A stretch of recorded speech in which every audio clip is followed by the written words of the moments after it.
leer hasta el verso 15. Amén. Hasta el verso 15. Dice así: había entonces en Damasco un discípulo llamado Ananías, a quien el Señor dijo en visión: Ananías. Y él respondió: heme aquí, Señor. Versículo 11.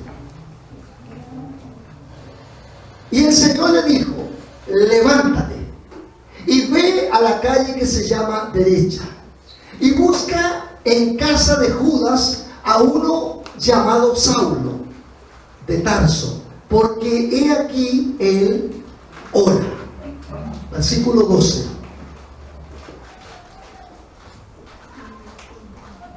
Y ha visto en visión a un varón llamado Ananías, que entra y le pone las manos encima para que recobre la vista. Versículo 13. Entonces Ananías respondió: Señor, he oído de muchos acerca de este hombre, cuántos males ha hecho a tus santos en Jerusalén. Verso 14. Y aún aquí tiene autoridad de los principales sacerdotes para prender a todos los que invocan tu nombre. Verso 15. El Señor le dijo: ve, porque instrumento escogido me es este, para llevar mi nombre en presencia de los gentiles y de reyes y de los hijos de Israel. Amén. Hay una palabra que me ministró allí en esta lectura, que es la palabra que yo quiero hoy día impartir, hoy día quiero predicar, y la palabra es instrumento escogido. Y ese es el título que tiene este mensaje: instrumento escogido. Instrumento. Ustedes saben que los músicos conocen muy bien lo que voy a decir, que para hacer un instrumento musical, por ejemplo una guitarra, un violín o un piano, ustedes saben que eso ocupa mucha dedicación, ocupa mucho tiempo, y una guitarra no se hace en 2 días, no, jamás. Tienen que elegir la madera, tienen que elegir todas estas cosas para poder moldear un instrumento. ¿Por qué? Porque el instrumento tiene que sonar afinado. Un instrumento, ¿saben ustedes que un bajo, una guitarra, eso es un instrumento, vale 2, 3, 4, 5 millones de pesos, que usted no crea? Un instrumento, ese bajo vale 5 millones de pesos, pero es una madera especial, usa cuerdas especiales. Lo que confeccionan esto se llama luthier. El luthier es el que confecciona un instrumento. Son personas expertas. No ocupan cualquier madera, no ocupan cualquier cuerda, usan unas cápsulas especiales. O sea, fíjate, para hacer un instrumento musical, por lo menos tú tienes que mandarlo a hacer. No es como tú te vas a comprar una polera en una tienda. No, un instrumento, si tú lo quieres mandar a hacer a mano, y para que ese instrumento pueda tocar como tú quieras, tú tienes que mandarlo a hacer a mano. Por lo tanto, hermano, para construir un instrumento musical se necesita tiempo, dedicación, para que él pueda dar un sonido exacto. Esto debe tener un tratamiento, o sea, ese instrumento tiene que ser tratado. Si el instrumento musical no es tratado, no va a sonar con el sonido que el luthier, que el que lo está construyendo, quiere darle a dicho instrumento. ¿Qué significa eso, hermano? El ser tratado indica que tiene que tener los mejores materiales. Por lo tanto, cuando yo observo esta palabra en Hechos 9:15, cuando el Señor le dice a Ananías, este discípulo que él tenía allí en Damasco, le dice: mira, Ananías, el Señor le dijo: ve, Ananías, ve, porque instrumento escogido me es para llevar mi nombre en presencia de los gentiles y de reyes y de los hijos de Israel. Instrumento escogido para que Saulo de Tarso se transformara en Pablo. Él pasó a ser un instrumento escogido de Dios, pero para ser un instrumento escogido de Dios, Dios tuvo que tratarlo. Para que tú llegues a ser instrumento, escúchame, instrumento escogido, porque esa es la clave, instrumento escogido. Para que tú llegues a eso, tú tienes que ser tratado.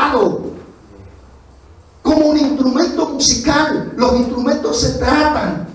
No es llegar y cortar un pedazo de madera y ponerle cuerda. Tiene un tratamiento, hay que lijarlo, hay que pulirlo. Escogen la mejor madera. Ustedes saben que para hacer muchos, las guitarras eléctricas o los bajos eléctricos que son, no usan cualquier madera. Cuando van a cortar a los bosques y los árboles, no meten cualquier árbol y lo cortan. Tienen que reunir las características y las condiciones. Los bajos, la guitarra, a veces son hechas de una sola pieza. Era como la túnica del Señor. La túnica del Señor era de una sola pieza. No tenía costura. Por lo tanto, la persona que construyó eso significa que era una persona experta. Y eso tuvo un tratamiento. Y cuando aquí hablamos que el Señor elige a este varón llamado Saulo de Tarso, lo elige como un instrumento escogido en sus manos. Y lo dice cuál es para llevar mi nombre en presencia de todo el mundo. ¿Cómo dice ahí? De los gentiles, de reyes y de los hijos de Israel. En definitiva, para todo el mundo. Para que tú llegues a ser un instrumento escogido de Dios, tienes que dejarte tratar por las manos del Señor. Dios construye sus propios instrumentos espirituales. Dios los construye. Como por ejemplo, te voy a dar algunos ejemplos. Abraham fue un instrumento, Moisés, David, los apóstoles, etc. Dios quiere construir sus propios instrumentos espirituales. ¿Para qué? Para que lleven su nombre. Pero esas personas como Abraham, como Moisés, como David, como los apóstoles y tantos otros, esas personas tuvieron que ser tratadas en la fábrica de tratamiento de Dios, en el horno de Dios, en el desierto de Dios. Tuvieron que ser tratadas. Amén. Mira lo que dice Juan capítulo 1 verso 12. Vamos a ir a ver ahí. Hay que entrar en el taller de Dios y ser tratados por Él. Mira lo que dice Juan 1:12. Mas todos los que le recibieron, a los que creen en su nombre, les dio potestad de ser hechos hijos de Dios. La palabra ahí, ser hechos, es la misma palabra que usé la predicación pasada. La palabra es poieo, que significa establecido. ¿Qué es lo que significa poieo? Significa que recibe materia prima el Señor y lo constituye en lo que Él quiere constituirlo. La palabra ser hechos ahí en hijo de Dios, la palabra es poieo. Y mira cómo Él lo construye, versículo 13. Para ser hechos hijos de Dios, los cuales no son engendrados de sangre, ni de voluntad de carne, ni de voluntad de varón, sino que son engendrados de parte de Dios. La palabra engendrar allí, la palabra tiene que ver con un sentido formativo. Escúchame, Dios, para que tú seas un instrumento acogido en sus manos, Dios te tiene que hacer a mano. Hoy día todas las cosas se hacen en serie. Tú vayas a Ripa y Falabella y todas las poleras son del mismo color, lo único que cambian los diseños, pero todo es igual, todo se hace en serie. Las galletas se hacen en serie, los dulces se hacen en serie, todo se hace en serie hoy día. Pero yo quiero decirte que las cosas que son más costosas son las cosas que son hechas a mano. ¿Están de acuerdo conmigo? Hay zapatos que son hechos a mano, a la medida. Tú vas a comprarte ahora un terno y tú encuentras terno o ambos, cuando están en oferta, inclusive está por $39,990. Pero anda a hacerte un terno a tu medida con un sastre, a ver si te va a cobrar eso. Te va a cobrar 5 veces ese valor. ¿Por qué? Porque hacer algo a la medida, hacerlo algo con tus manos, eso significa, hermano, que tiene un tratamiento. Y cuando hablamos de instrumento escogido aquí, estamos hablando que Dios a nosotros nos hizo a mano. Pero para que nosotros lleguemos a ser instrumento escogido en sus manos nos pueda, tenemos que ser tratados por Dios. Amén. Fíjate, mira, muchos de acá tenemos zapatos de cuero, no sé, pero el cuero, para que llegue a ser un zapato, ese cuero tiene un tratamiento. Nadie saca la vaca, mata a la vaca y a los 5 minutos hace un par de zapatos. Eso tiene un tratamiento. Amén. Entonces, hermanos, cuando hablamos de esto, estamos hablando de que hay que entrar en el taller de Dios. O sea, tenemos que ser tratados por Él. Y para ser tratados por Él, Él nos va a poner tres elementos importantes que los vamos a ver ahora para que tú seas un instrumento escogido. Si tú no pasas por el taller de Dios, no vas a ser un instrumento escogido. Y quiero que lo que están notando son tres elementos. Primero, para entrar en el taller de Dios, tú tienes que tener disciplina, número 1. Número 2, tienes que entrar en padecimiento. Número 3, las pruebas. 3 cosas importantes. Dios te va a tratar de esa manera, a ti y a mí, si quiere que seamos instrumentos escogidos en su mano. Número 1 dije, la disciplina. Número 2, padecimiento. Número 3, las pruebas. Gloria a Dios. Primero, vamos a ver la disciplina. La disciplina, escúchame esto, lo que están anotando, es para direccionar nuestra voluntad. Para eso Dios nos disciplina. Dios nos disciplina para direccionar nuestra voluntad. Porque nuestra voluntad, ¿cuál es nuestra voluntad? Querer hacer siempre lo que yo quiero hacer. Entonces, ¿qué tiene que hacer Dios? Nos va a disciplinar, nos va a poner bajo disciplina. ¿Para qué? Para direccionar nuestra voluntad. Amén. La disciplina es para direccionar nuestra voluntad. Es para corrección. Mira lo que dice el Proverbio 15:32. El primer elemento es la disciplina. Vamos a estar bajo disciplina, hermanos. Y cuando digo bajo disciplina, estamos hablando para corrección, pero estoy hablando también de disciplina cuando una persona es disciplinada. ¿Sabe cuál es el problema de muchos creyentes? Que no pueden ser perfeccionados o instrumento escogido, es porque le falta disciplina. Fíjate, ¿qué es lo que enseñan en la escuela militar cuando tú vas a hacer el servicio militar? Lo primero que te enseñan es una disciplina. Hora de levantarse, hora de comida, hora de acostarse, la cantidad de ejercicio. Te está formando una disciplina. Pero a veces el Señor tiene que disciplinarnos a nosotros porque nosotros hacemos mal delante de Él. Y la disciplina es para direccionar tu voluntad. Porque mi voluntad siempre quiere hacer lo que yo quiero. Y Dios me dice, no, aquí no. Aquí no mandas tú, aquí mando yo, dice el Señor. Y para eso Él nos disciplina. Mira lo que dice el Proverbio 15:32. ¿Lo tienen? Dice, el que tiene poco la disciplina menosprecia su alma, mas el que escucha la corrección, aleluya, ese es sabio, ese es entendido. Si lo dice Dios, ¿qué puede refutar eso? Es así, pues. Entonces fíjate, ¿qué es lo que quiere decir? Cuando dice el que tiene poco la disciplina menosprecia su alma, o sea, fíjate que no deja ser tratado. Pero dice, más el que escucha la corrección tiene entendimiento. La disciplina es para direccionarme a mí. Porque hay que decirlo, todos los que estamos aquí, me incluyo yo también, nos gusta hacer lo que nosotros queremos. No me digan amén porque no es así. O sí es así. Es así. Entonces, ¿qué tiene que hacer Dios? Disciplinarnos. La disciplina. Aquí está hablando de la manera de corregir, corrección. Pero mira, vamos a Hebreos capítulo 12, verso 5. En Hebreos capítulo 12 vamos a ver acerca de la disciplina, para que seamos instrumentos cogidos. Amén. Gloria a Dios. Hebreos capítulo 12, versículo 5, dice: y habéis ya olvidado la exhortación que como a hijos se os dirige. Mira cómo dice, como a hijos se os dirige. Mira, el contexto del capítulo 12 está hablando de disciplina. Pero dice, y habéis ya olvidado la exhortación que como a hijo se os dirige. O sea, fíjate que la disciplina tiene un sentido correctivo, de dirección. El dirigir tu voluntad. Amén. Se os dirige diciendo, hijo mío, no menosprecies la disciplina del Señor, ni desmayes cuando eres reprendido por Él. Amén. Mira, ¿por qué? El Señor nos disciplina. ¿Pero por qué nos disciplina? Nos disciplina porque quiere direccionar nuestra voluntad. Versículo 6.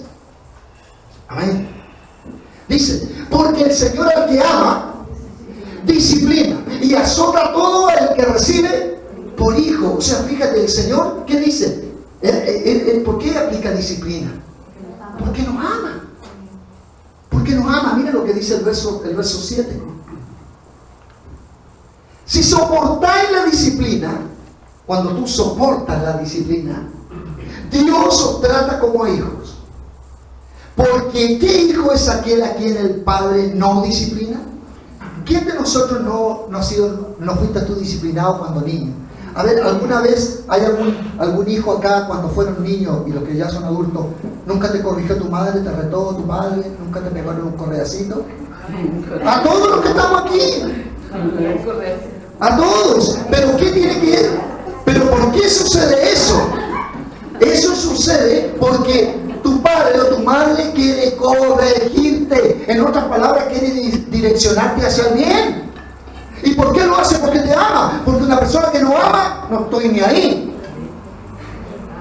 Gloria a Dios. Verso 8. Pero si se os deja sin disciplina, de la cual todos han sido participantes, entonces sois bastardos y no hijos. ¿Usted sabe lo que es un bastardo? Un bastardo es un hijo que no nace dentro de una familia constituida. No se conoce el padre. Eso es un bastardo. Nosotros no somos bastardos. Nosotros tenemos un padre. Y tenemos que aceptar la disciplina de Dios cuando venga a nuestra vida, porque esa disciplina mañana va a traer un fruto apacible, como lo dice ahí. Mire lo que dice el verso 9. Gloria a Dios. Dice: por otra parte, tuvimos a nuestros padres terrenales que nos disciplinaban, ahí lo dice, y nos venerábamos. Wow. ¿Por qué no obedeceremos mucho mejor al Padre de los Espíritus y viviremos? ¿Qué dicen ustedes? Dice que a nuestros padres terrenales nosotros los venerábamos. Ellos aplicaban disciplina hacia nosotros. Dice: ¿cuánto más a nuestro Padre, al Padre de los Espíritus, que es por sobre todo? Versículo 10. Y aquellos ciertamente por pocos días nos disciplinaban, como a ellos les parecía, pero para lo que nos es, ¿qué cosa? Provechoso, para que participemos de qué cosa. O sea, tiene un sentido, tiene un propósito. Siempre la disciplina que Dios quiere aplicar es para provecho. Y eso nosotros tenemos que llegar a entenderlo. ¿Por qué? Porque Dios quiere hacerte de ti un instrumento escogido, pero tienes que pasar por el taller de Dios. Amén. Versículo 11. Para que participemos de su santidad. Es verdad, dice, que ninguna disciplina al presente parece ser causa de gozo. Ninguna. Sino de tristeza. Sí, nos pone triste.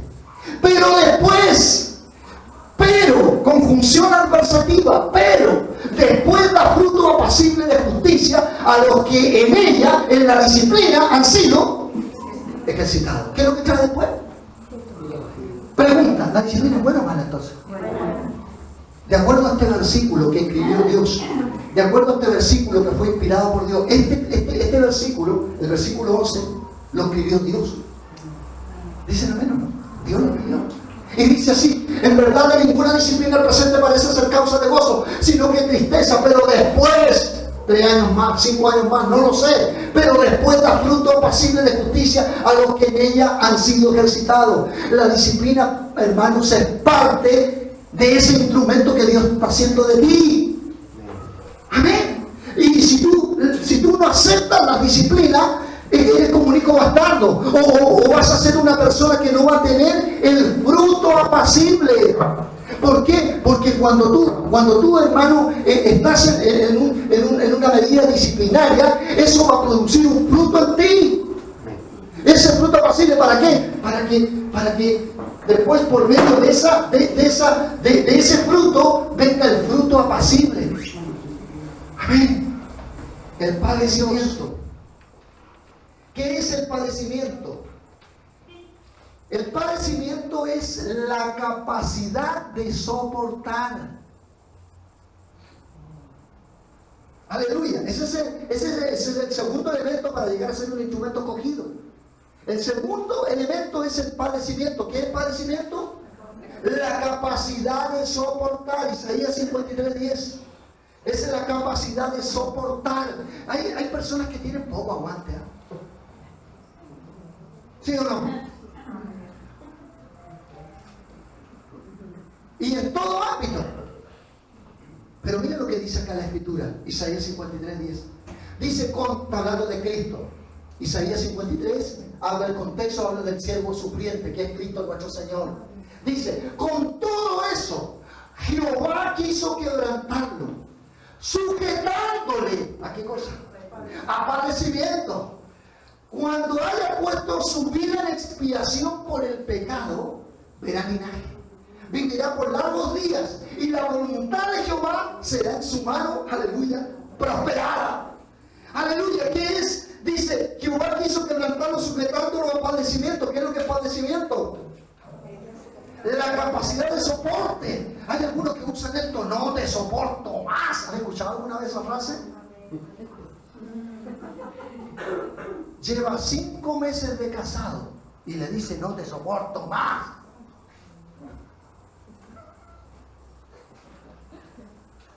No tiene capacidad de aguante.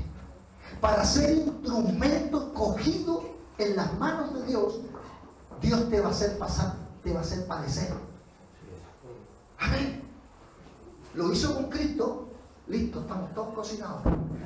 Lo hizo con Cristo. ¿Qué crees que aquí te van a pasar a ti? No. Si lo hizo con Cristo, lo hace con todos. Amén. Aleluya. Pero mira lo que dice. Cuando haya puesto su vida en expiación por el pecado, verá linaje. Aleluya. Vivirá por largos días, y la voluntad de Jehová será en su mano prosperada. Aleluya. Eso es. ¿Tú quieres que la voluntad de Dios sea prosperada en la mano de Él? Amén. ¿Sabes cuál fue el mayor padecimiento de Cristo? ¿Sabes cuál fue el mayor padecimiento de Él? ¿Cuál fue la capacidad de soporte que Él tuvo, la máxima? ¿Cuál piensas tú? ¿Piensas tú que morir en una cruz? David lo dijo. David, fuerte. Doblar su voluntad. No hacer su propia voluntad, sino la voluntad de Dios. Y lo soportó, porque Dios lo sujetó a padecimiento. ¿Sabes lo que significa eso, hermano? Que hacer lo que yo te diga. Pásame tu plata, pásame tu pensamiento, tú ahora voy a hacer todo lo que yo te diga, todo. ¿Quién aguanta eso? Dígame, ¿quién? Te digo con quién te casáis, te digo a la hora que te acostáis, te digo a la hora que te levantáis, lo que tenéis que comer, el zapato que tenéis que vestir. Te lo digo todo. O que otro me lo diga a mí. ¿Qué significa eso, hermano? Cristo lo hizo. Cristo, el Padre, lo sujetó a padecimiento. El mayor padecimiento que tuvo Él es hacer la voluntad de su Padre. Hermano, ¿y Cristo tenía voluntad propia? Sí. ¿Era un ser humano? Sí. ¿Estaba la plenitud de la deidad en Él? Sí. Él tenía todo, pero dijo no. El Padre me sujetó a padecimiento. Ahora voy a hacer todo lo que Él me diga. No te casas el día que iba a morir. ¿Cómo iba a morir? El Padre lo hizo todo. Y Cristo, ¿sabe lo que hizo? Señor, Padre, obedezco en todo a ti. Aleluya. Padecimiento, hermano. Tenemos que pasar por allí. El padecimiento, la capacidad de soportar. Primera de Pedro, capítulo 4, verso 13. Primera de Pedro, capítulo 4, verso 13. Estamos en el segundo punto del padecimiento. Mira lo que dice la Escritura. Dice, si no gozaos, por cuanto sois participantes de los padecimientos de Cristo, para que también en la revelación de su gloria os gocéis con alegría. El apóstol Pedro dice que nosotros somos participantes de los padecimientos de Él. Ahora, Él padeció un 100%, tuvo un 0,001, pero somos participantes de eso. Amén. Mira lo que dice 1 Pedro 5:10, 9. Ahí mismo, 1 Pedro 5:9 dice, al cual resistir firmes en la fe. Se está refiriendo al diablo allá. Dice que él anda como león rugiente, esperando a quien devorar. Y dice el apóstol Pedro, le dice a los creyentes, a la iglesia, le dice, el cual resistir firmes en la fe, sabiendo que los mismos padecimientos se van cumpliendo en vuestros hermanos en todo el mundo. Los mismos padecimientos de Cristo. Por supuesto, cada uno en su medida. Dios te está haciendo un instrumento a ti, un instrumento acogido, y tienes que pasar por este camino. ¿Para qué? ¿Para qué? ¿Por qué? Porque fíjate, Saúl no fue instrumento acogido por Dios, porque cuando Dios lo mandaba, él hacía lo que él le parecía. El padecimiento es algo importante. Verso 10, mira, los padecimientos se van cumpliendo en vuestros hermanos en todo el mundo. Verso 10, mas el Dios de toda gracia, que nos llamó a su gloria eterna en Jesucristo. Aleluya, en Jesucristo nos llamó. ¿A dónde nos llamó? En Él, en Jesucristo. Después que hayáis padecido un poco de tiempo, Él mismo os perfeccione, afirme, fortalezca, ¿y qué más? Establezca.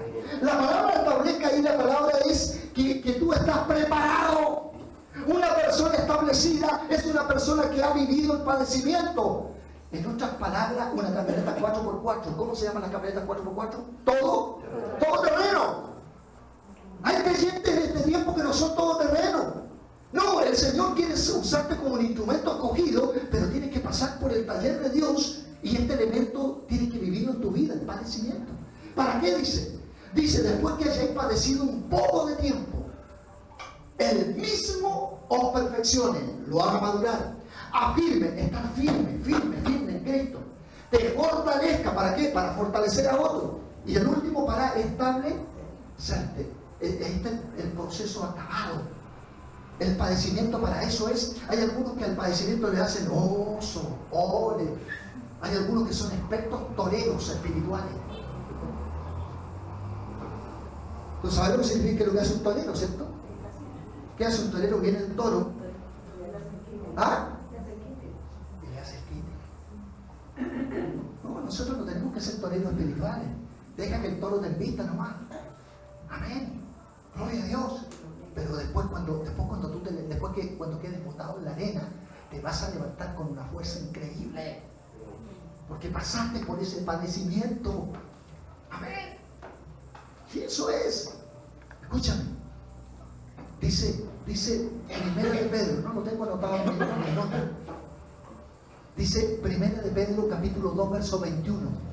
Dice que nosotros debemos seguir las pisadas.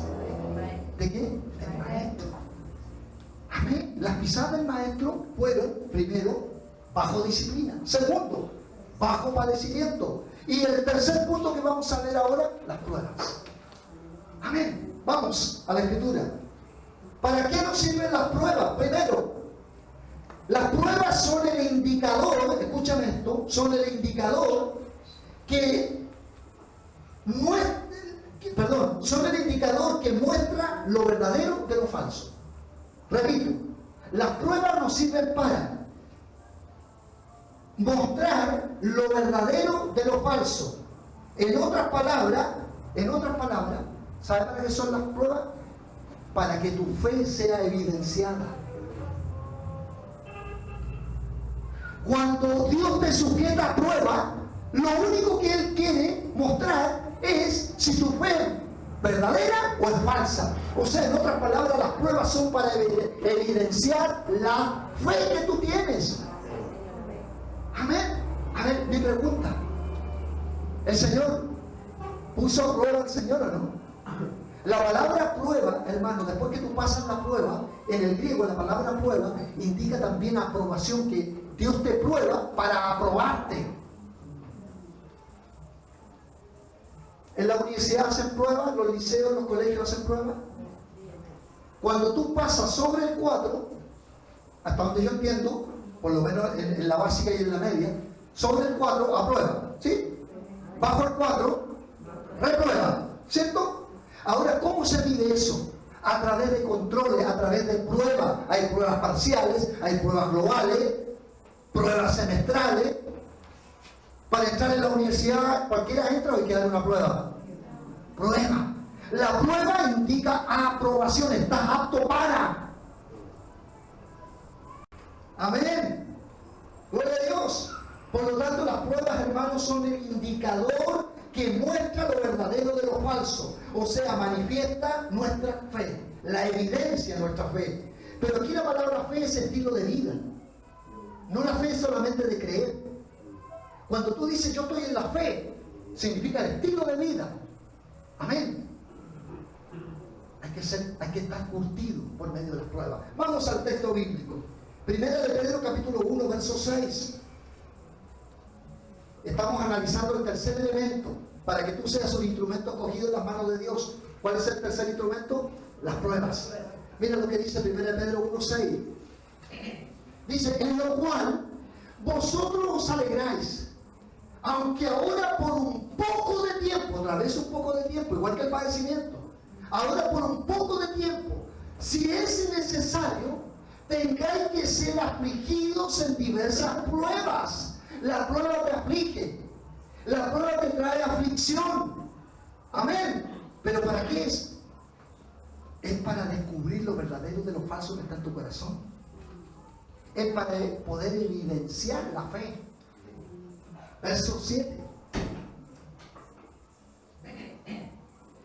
Para que sometida a prueba vuestra fe, ahí lo dice, mucho más preciosa que el oro, el cual aunque perecedero se prueba con fuego, sea hallada en alabanza, gloria y honra cuando sea manifestado Jesucristo. O sea, las pruebas, hermanos, son la verdadera evidencia que tiene Dios, que tú eres un verdadero creyente, que te mantienes en la fe y que eres un verdadero, porque tu fe queda en evidencia.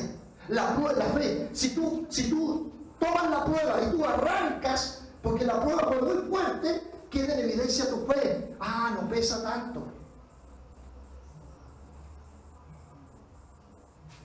Se le fue el esposo, listo. Y tu fe queda descubierta al tiro, no pesáis tanto. Se le murió el papá, la mamá y dejó de ir a Cristo, dejó de ir a la iglesia. O sea, vino la prueba y evidenció lo que está en su corazón. Las pruebas son para que tú seas fortalecido y para que tu fe sea fortalecida en el Señor. He contado la historia de una persona que verdaderamente, cuando es probada la fe, un hombre tiró un cordel de una montaña a otra montaña, le he contado, ¿se acuerdan? Y luego que pasó, él dice, ¿ustedes creen que yo puedo volver a pasar por esa montaña donde había un acantilado y se podía morir? Y toda la gente lo vitorió, lo corrió y le dijo, sí, nosotros creemos que tú puedes volver a pasar por allí. Y él llega y exclama y dice que se ofrezca uno a posar sobre mis hombros, y dice que ninguno quería. ¿Por qué? Porque nadie quiere pasar pruebas. Pero ¿qué es lo que quedó en manifiesto? Que verdaderamente esas personas no creían en él. Y hay muchos creyentes que son creyentes de palabra.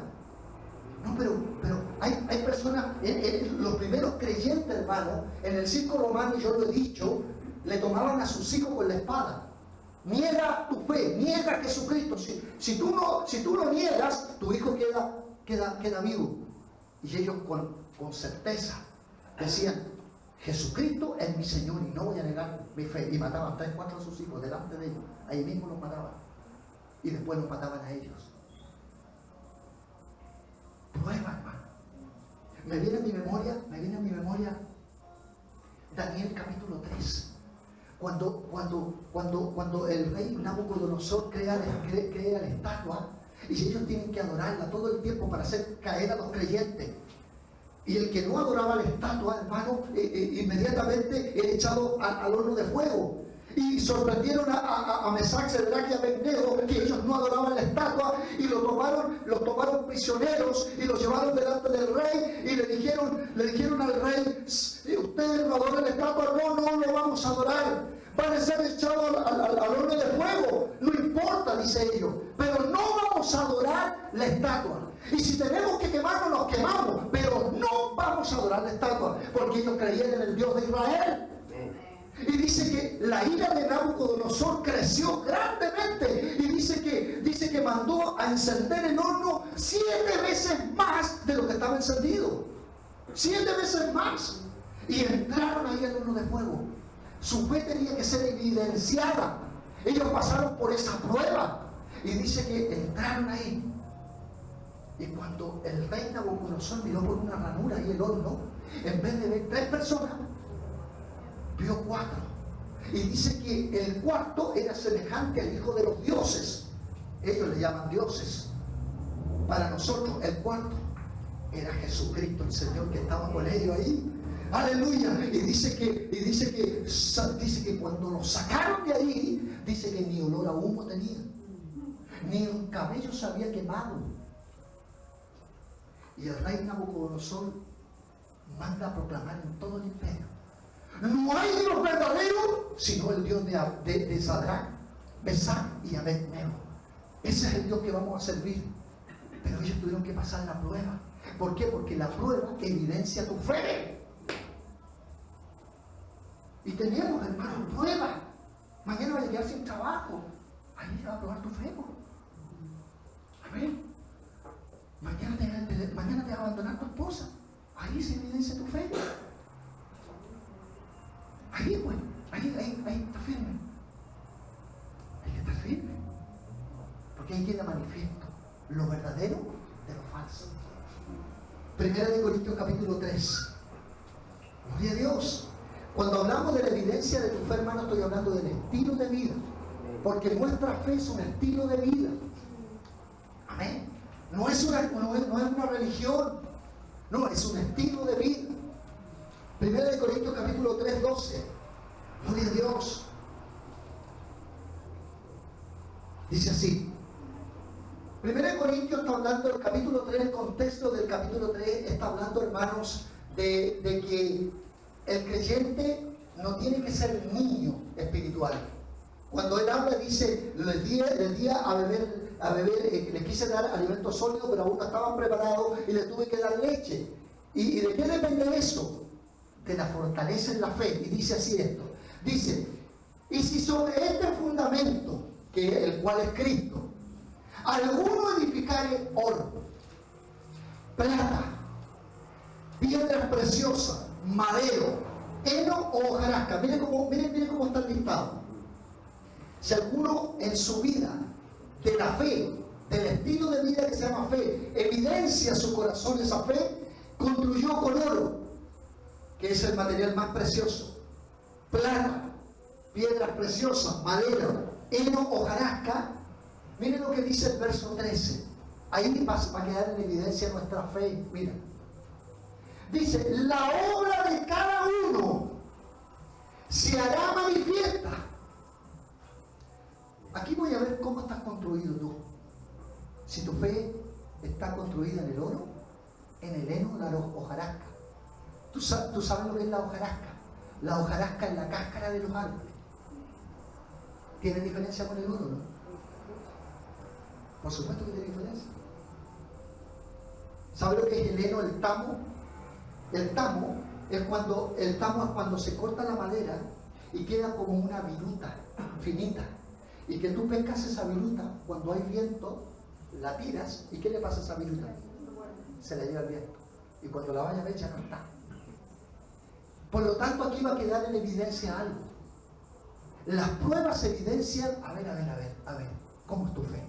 ¿Es como el oro? ¿Es como el heno? ¿Como la hojarasca? ¿Como las piedras preciosas? Aquí va a quedar en evidencia. La prueba, Dios te mide ahí, te mide. Dice, la obra de cada uno se hará manifiesta, porque el día la declarará, pues por el fuego será revelada. El fuego no va a ser, el fuego, hermano, aquí es la prueba. El fuego aquí es la prueba. El fuego revela. A ver, vamos a ver al tiro. Voy a ponerte el termómetro espiritual y voy a ver cuánto mide tu temperatura espiritual. Dice, pues por el fuego será revelada. Y la obra de cada uno, cual sea, ¿qué dice? El fuego la probará. Amén. Este tercer elemento, hermano, de las pruebas. Dios te va a hacer pasar prueba. ¿Para qué? Para que tú seas instrumento escogido en las manos de Él. Amén. Eso es. ¿Qué dije? Número 1, la disciplina. Número 2, padecimiento. Número 3, la prueba. Fíjense que nuestro Señor Jesucristo pasó por estos 3 caminos. el Padre lo afligió. Cuando tú lees el Isaías capítulo 53, tú te das cuenta el nivel del Señor, el nivel. Aleluya. ¿Qué le pasó a los discípulos cuando tomaron preso al Señor? Quedó en evidencia su fe, ¿no? ¿Qué hicieron? ¿Lo acompañaron? Voy a decirlo en buen chileno. Se le hizo así. Díganme amén o no. ¿Cómo se le hizo? ¿Saben quiénes acompañaron al Señor? Las mujeres. Las mujeres. Las mujeres estaban con él. María Magdalena. Estaba Juanito. No el esposo de la Monse, otro Juanito. El apóstol. Amén. Quedó en evidencia su fe. ¿Y qué dijo el apóstol Pedro? Señor, yo voy a dar mi vida por ti. Vino la prueba. ¿Y qué le pasó? Quedó en evidencia. Filipenses 2:5. Con esto vamos a terminar. Cristo es instrumento escogido en las manos de Dios. Filipenses 2:5. Dice el apóstol Pablo, un hombre que había sido tratado por Dios. Este hombre que escribió este pasaje es el mismo hombre que se llamaba Saulo de Tarso, que padeció, pasó las pruebas y también la disciplina de Dios. Y miren lo que escribe este varón. Dice, haya pues en vosotros comunidad de reino, este sentir que hubo también en Cristo Jesús. Vamos a ver cuál es el sentir. El cual, siendo en forma de Dios, no estimó el ser igual a Dios como cosa a que aferrarse. O sea, hermanos, se sacó sus vestiduras divinas, reales, para poder experimentar estas tres cosas: disciplina, padecimiento, pruebas. Aleluya. Verso 7. Sino que, ¿qué es lo que hizo él? Se despojó. La palabra se despojó, en el griego ahí se dice se anonadó. En otras palabras, se hizo nada. Aleluya. Se despojó a sí mismo, tomando forma de siervo, hecho semejante a los hombres. Cuando habla aquí que se despojó, tomando forma de siervo, eso es lo que nosotros tenemos que hacer para adquirir, para tomar la disciplina de Dios, el padecimiento de Dios y la prueba de Dios. Tenemos que despojarnos. Yo les hablaba del discipulado del día viernes a los hermanos en nuestra casa y les decía que nuestra antigua naturaleza tiene que morir. Gálatas capítulo 2 verso 20. Con Cristo estoy juntamente crucificado, y lo que vivo en la carne lo vivo ahora en la fe del Hijo de Dios, el cual me amó y se entregó a sí mismo por mí.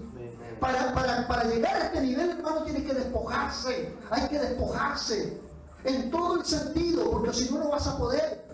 Sácate el traje de torero. No, aquí en el evangelio no hay que hacer ole a los toros. Aquí hay que ponerse de frente, estar firme. Amén.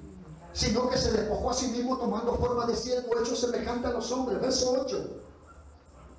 Y estando en la condición de hombre, se humilló a sí mismo, haciéndose obediente hasta la muerte y muerte de cruz. Ahí la palabra obediente está diciendo del padecimiento que él tuvo. El mayor padecimiento era sujetar su voluntad a otro, en este caso al Padre. Aleluya. Verso 9. Por lo cual, gloria a Dios, aquí empieza el ascenso de nuestro Señor. Aleluya. Por lo cual, Dios también lo exaltó hasta lo sumo y le dio un nombre que es sobre todo nombre. Mira, viene el ascenso y después de estas tres cosas viene a ser parte del instrumento escogido de Dios. Aleluya. Para que en el nombre de Jesús se doble toda rodilla de los que están en los cielos y en la tierra y debajo de la tierra. Verso 11. Aleluya. Y toda lengua confiese. ¿Qué cosa tiene que confesar toda lengua? Confiese que Jesucristo es el Señor, para gloria de Dios Padre. Este es el instrumento que Dios escogió. Se llama Jesucristo. Pasó por estas tres cosas. Amén. No te olvides, de aquí en adelante, ¿quién es el instrumento escogido por Dios? Sométete a la disciplina del Señor. Sométete al padecimiento del Señor. Sométete a las pruebas de Dios. Cuando pases estas tres cosas, te vas a dar cuenta que el Señor te va a comenzar a usar de una forma diferente. ¿Dices amén? Cierra tus ojos y vamos a orar al Señor.